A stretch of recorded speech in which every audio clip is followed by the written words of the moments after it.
அதான் ஒரே குழப்பமா இருக்கு சார். ஒரு தடவை நான் சொல்லிட்டு இருக்க மாட்டேன். நான் ஒரு தடவை எடுத்த முடிவை மாத்திக்கவும் மாட்டேன். எனக்கு அந்த வேலை நடந்துதான் ஆகணும். புரிஞ்சுதா? இங்க பார், நான் இந்த இடத்துக்கு சாதாரணமா வந்து சேரல. என் வாழ்க்கையில நடந்த எல்லாமே என் பிளான் படி தான் நடந்திருக்கு. இந்த இடத்துல இருந்து நான் அவ்வளவு சீக்கிரம் இறங்கவும் மாட்டேன், யாருக்கும் விட்டு கொடுக்கவும் மாட்டேன். இன்னைக்குள்ள நான் சொன்ன வேலை நடந்தாகணும். அதுக்கு எவ்வளவு செலவானாலும் பரவாயில்ல. அந்த இடம் எனக்கு வேணும். திரும்ப நான் இதை சொல்லிட்டு இருக்க மாட்டேன். Just finish it. Okay sir.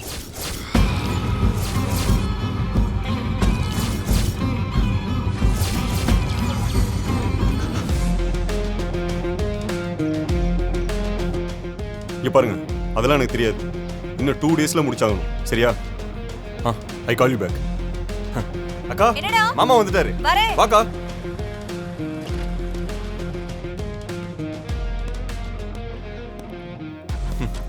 மாமா வெல்கம். வெல்கம் மாமா. bless me. God bless you. மாமா, அப்புறம் ஆதி எப்படி இருக்க? என் காட்ஃபாதர் நீங்க இருக்கும்போது எனக்கு என்ன கவலை? சூப்பரா இருக்கேன் மாமா.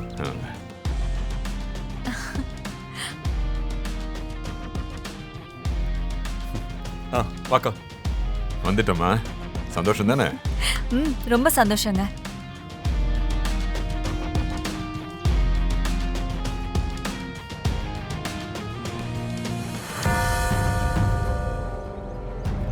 உள்ள போங்க.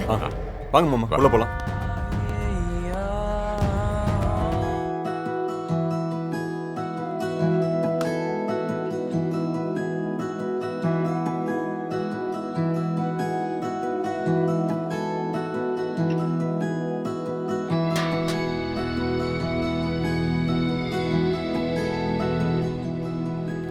என்ன நீங்க இப்படி ஆயிட்டீங்க?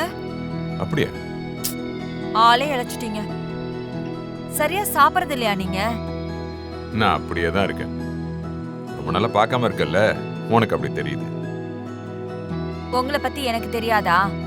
வேலைன்னு வந்துட்டா சாப்பாடு தூக்கம் எதுவும் உங்க கண்ணுக்கு தெரியாது.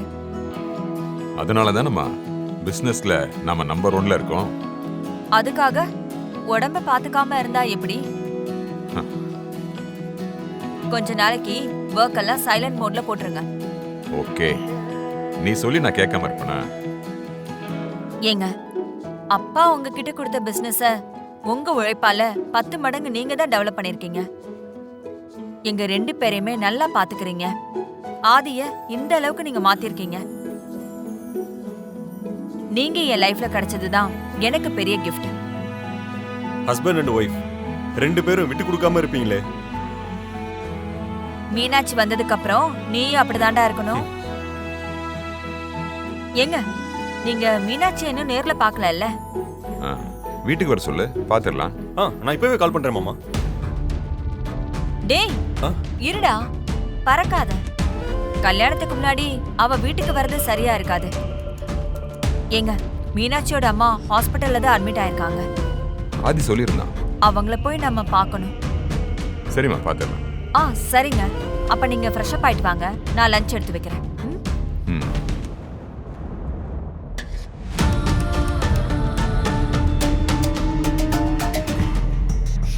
என்ன ஆதி, எல்லாம் கரெக்டா தானே போயிட்டு இருக்கு? இப்போ வரைக்கும் எல்லாம் பிளான் படி தான் போகுது மாமா. ஆனா அந்த ஜீவா மட்டும்தான் ஒரே ப்ராப்ளமா இருக்கான். அவனை நான் பாத்துக்கிறேன், நீ ஃப்ரீயா இரு. சரி.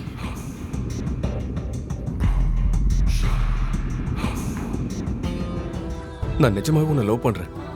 இங்க பாரு ஜீவா, இதுக்கு பேரு லவ் இல்ல, வெறும் இன்ஃபாக்சுவேஷன் தான். இல்ல மீனாட்சி, நான் உன் கூட இருக்கிறப்பதான் நான் சந்தோஷமாவே இருக்கேன்.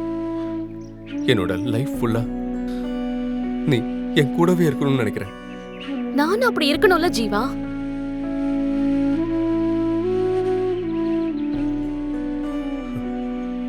நீ பொண்ணுங்க கூட பெருசா பழகினதே இல்ல, அதனால இத லவ்னு நினைக்கிறேன். இல்ல மீனாட்சி, நான் சொல்றேன். வேணாம் ஜீவா, இதுக்கு மேல இதை பத்தி பேச வேணாம். நீ உன் படிப்புல கான்சென்ட்ரேட் பண்ண. நீ உன் மனசுல இருக்கிறத தைரியமா சொன்ன. அது நல்ல விஷயம்தான். ஆனா அதை இதோட மறந்துற. எனக்கு எப்பவும் போல ஒரு ஃப்ரெண்டா இருக்க முடிஞ்சா இரு. அது முடியாதுன்னா உன் வேலையை பாரு. எனக்கு உன் மேல எந்த கோவமும் இல்ல. ஓகேவா? எனக்கு டைம் ஆச்சு. நான் கிளம்புறேன்.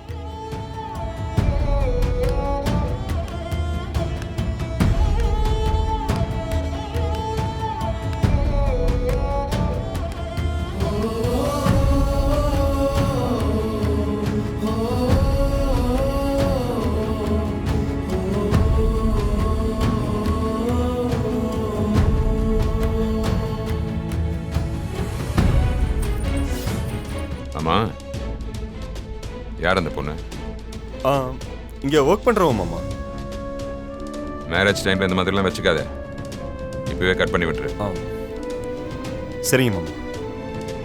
ஆமா, அந்த பையன் என்ன ஆனா? யாரு? அதான் மீனாட்சி பின்னாடி ஒருத்தன் சுத்திட்டு இருக்கான்னு சொன்னீங்க. அவன் பேர் என்ன?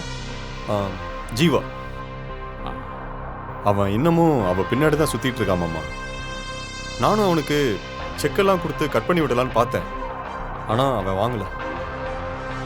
அவனை என்ன பண்ணுறதுனே தெரியல மாமா. இந்த மீனாட்சியும் எங்கே போனாலும் அவனை கூட்டிகிட்டே சுற்றிக்கிட்டு இருக்கா.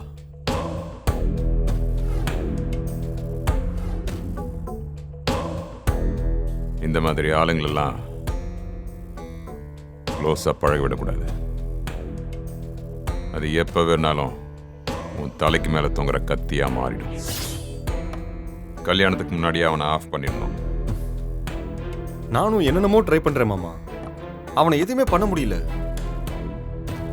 சரி, அதை விடு, நான் பார்த்துக்கிறேன். நீ அவனை பற்றி கவலைப்படாத, சரியா? அது இப்போ வரைக்கும் மீனாட்சி அவன் மேலே எதுவும் பெருசாக இன்ட்ரெஸ்ட் இல்லாமல் தான் இருக்கா. ஆனால் எங்கே அவனை பிடிக்க ஆரம்பிச்சிருமோன்னு ஒரு சின்ன பயமும் இருக்கு மாமா. உன் அக்கா சொன்னதுக்காக தான் அந்த பொண்ணுக்கு நான் ஓகே சொன்னேன்.